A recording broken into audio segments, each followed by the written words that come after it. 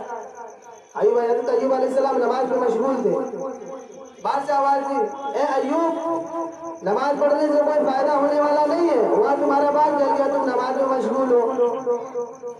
حضرت ایوب علیہ السلام نے فرمایا، بھاگ جا شیطان کہیں گا، تو لگتا ہے کہ شیطان ہے، چلا گیا ہو۔ دوسرا مرحلہ دیکھیے، کچھ دنوں کے بعد ان کی بیوی بچے چھت پر اپنا بچے کھیل رہے تھے، ان کی بیوی چھت پہ کچھ کام کر رہی تھی، شیطان نے چھت کو گرا دیا، جس کی بنا پر ان کی بیوی بھی اور بچے بھی دب کر مر گئے۔ پھر شیطان دوڑا آیا، اے ایوب، دیکھیں نماز میں مشغول ہے، نماز پڑھنے سے تمہارا کچھ ہونے والا نہیں ہے، وہاں تمہاری بیوی مر گئی، بچے مر گئے، تم نماز پڑھ رہے اس سے کچھ ہونے والا نہیں ہے، تمہاری بیوی بچے لوٹ کے آنے والے نہیں ہیں۔ پھر حضرت ایوب علیہ السلام کا وہی پیارا سا جملہ، چل بھاگ جا شیطان کہیں گا، تو شیطان ہے، لگتا ہے کہ تو شیطان ہے، پھر چلا گیا۔ تیسری مرتبہ حضرت ایوب علیہ السلام نماز پڑھ رہے ہیں، نماز میں مشغول ہے۔ پہلے کا زمانہ تھا، آج سے ہم لوگ کے اندر بھی آج سے 8 سال 10 سال پہلے چراغ جلتا تھا، ڈبیا میں یا للٹین کی شکل میں، ابھی موم بتی کی شکل میں جلتا ہے۔ چراغ جل رہا تھا، حضرت ایوب علیہ السلام نماز میں مشغول ہے، شیطان آیا، چراغ کو ٹیڑھا کر کے پھونک دیا، حضرت ایوب علیہ السلام کے دامن میں لگ گئی آگ، اور وہ نماز میں مشغول تھے، ان کو پتہ ہی نہیں چلا، کیونکہ وہ نماز نبی کے نماز پڑھتے تھے، نبیوں والی نماز، اس کو پتہ ہی نہیں چلا، پورا جسم بھی جل گیا، کپڑے تو جلے جلے، جسم بھی جل گیا، جسم میں پورے چھالے اولے پڑ گئے، پورا جسم وغیرہ جل گیا، گھاؤ کی زخم کی شکل بن گیا۔ پھر بھی حضرت ایوب علیہ السلام خدا کا شکر ادا کرتے رہے، باغ بھی گیا، بیوی بھی گئی، بچے بھی گئے، جسم بھی جل گیا، پھر بھی خدا کا شکر ادا کرتے رہے۔ یہاں تک کہ کتابوں کے اندر آتا ہے کہ ایک مرتبہ حضرت ایوب علیہ السلام حاضر ہوئے اور کہا السلام علیکم، حضرت ایوب علیہ السلام جواب نہیں دیا، پھر دوبارہ سلام کیا حضرت جبرائیل علیہ السلام، السلام علیکم، تب جا کر جواب دیا، وعلیکم السلام۔